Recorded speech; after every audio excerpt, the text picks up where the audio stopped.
السلام علیکم ورحمۃ اللہ تعالی وبرکاتہ۔ ساتھیوں، میں حسن رضا آپ کے اپنے ہی یوٹیوب چینل حسن نسواہی پر خوش آمدید کرتا ہوں، ویلکم کرتا ہوں، سواگت کرتا ہوں۔ آج ہم لوگ کلاس 12 کی کہکشاں دوم پڑھنے والے ہیں، اور کہکشاں دوم میں نے پہلے فہرست پڑھا دیا تھا، اور فہرست سے کم 6-7 کوشچن بنتے ہیں، اور کیسے کیسے بنتے وہی میں نے بتا دیا تھا۔ تو آج ہم لوگ جو پڑھیں گے، پہلا جو چیپٹر ہے مرزا فتح اللہ بیگ کے بارے میں۔ مرزا فتح اللہ بیگ کی پیدائش کے بارے میں اختلاف ہے، یعنی متبھید ہے۔ 1883، یعنی خود مرزا فتح اللہ بیگ کے کہنے کے مطابق 1883 ہے، لیکن 1885 پیدائش ہے، یہ تذکرہ نویسوں کے مطابق ہے۔ تذکرہ نویسوں کے مطابق مطلب جو تذکرہ مطلب جو شعراء وغیرہ کے دن، تاریخ، کون کب پیدا ہوئے، ان کے کہنے کے مطابق ہے، لیکن مرزا فتح اللہ بیگ کے خود انہوں نے کہا ہے کہ میری پیدائش کب ہے، 1883 ہے، اور تذکرہ نویسوں کے مطابق 1885 ہے۔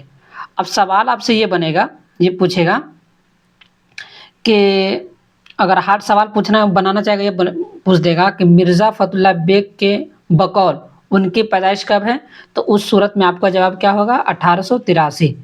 اور اگر پوچھ دے گا کہ تذکرہ نویسوں کے مطابق مرزا فتح اللہ بیگ کی پیدائش کب ہے، تو ان کی پیدائش کب ہے، 1885۔ ٹھیک، یہ بات ہو گئی۔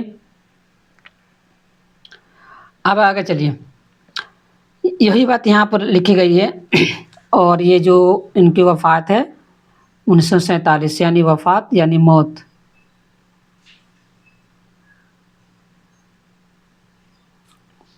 پیدائش اگست 1885، تذکرہ نویسوں کے مطابق یہی بولے ہیں کہ 1885 کس کے مطابق ہے، تذکرہ نویسوں، تو یہاں پر لکھ سکتے ہیں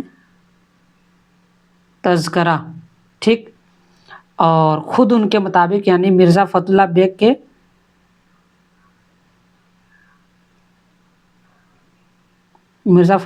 کے خود مطابق 1883 دہلی میں۔ ان کی وفات جو ہوئی تھی 27 اپریل 1947 کو، عارض قلب کا معنی ہوتا ہے دل، عارض معنی بیماری، یعنی دل کی بیماری کی وجہ سے ان کی وفات ہو گئی تھی۔ اور تدفین، یعنی اس کو جو دفنا گیا تھا، کون سا قبرستان تھا، تھکی جیل سراہ الہی چمن دہلی۔ تو سوال پوچھتا ہے کہ ان کا دفن کہاں کیا گیا ہے، تو تھکی جیل سراہ الہی چمن دہلی۔ تو یہ بات آپ کو سمجھ میں آ گئی۔ اس میں سے جو میں پوائنٹ ہے یہ ہے کہ مرزا فتح اللہ بیگ کی خود ان کے کہنے کے مطابق کب پیدائش ہوئی، تو 1883۔ تذکرہ نویسوں کے مطابق کب ہے، تو 1885۔ ان کی وفات کب ہوئی، تو 27 اپریل 1947 کو حیدرآباد ہوئی۔ کس کی وجہ سے ہوئی، تو عارض